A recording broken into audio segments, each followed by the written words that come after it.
This game is called Roarr Jurassic Edition, or The Adventure of Rampage Rex, or Roarr exclamation mark, or one of those. It's a game about a disgruntled dinosaur that decides to go on a rampage against invading aliens. What do you mean that doesn't make sense? Just before I get into the video, please check out the other Switch videos. They're in a playlist in the comments. Also, I've played the majority of the game, or so I believe, but obviously there will be things I've missed, so please put in the comments if you have any more info. Anyway, back to the game. So, the dinosaur's name is Sue, even though the store page calls them Rex, but who cares at this point. And surprisingly enough, there's an actual campaign with story and cutscenes. The store page really undersells this point in my opinion. The gameplay is about what you would expect for an action arcade game. You have a variety of enemies to attack, from stereotypical aliens to oil drillers to oil cranes. There's a theme of oil going on here. At the end of each stage, which roughly lasts 10 to 20 minutes, there's a surprisingly hard boss, at least at first, with its own unique attacks and design, like a combine harvester or a land shark. Sue's attacks consist of a light and heavy attack, along with a really high jump, roll, and charge abilities for more destruction. I've really liked the simplicity for a system like the Switch, as it's got a good balance of mindless gameplay and structured story for a quick commute, when those existed at least.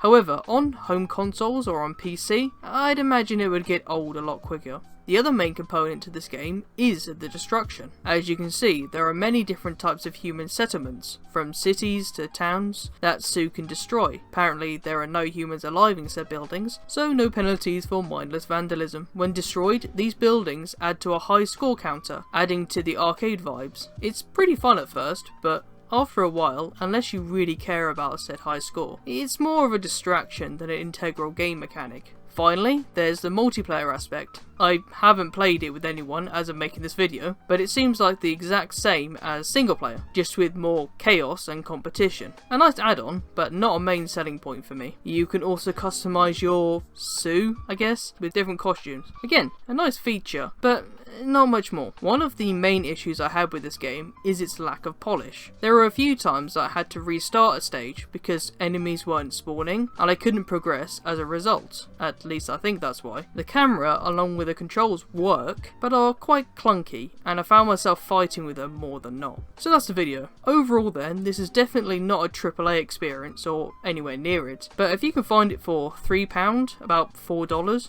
or less, then I'd say it's worth it. And as it seems to always go on sale for $1, then I don't see any reason not to pick it up at that price, even if you're undecided on it. If you like the video, go gift the game to someone. They might not hate you afterwards. And I'll leave you with this surprisingly good soundtrack. See ya.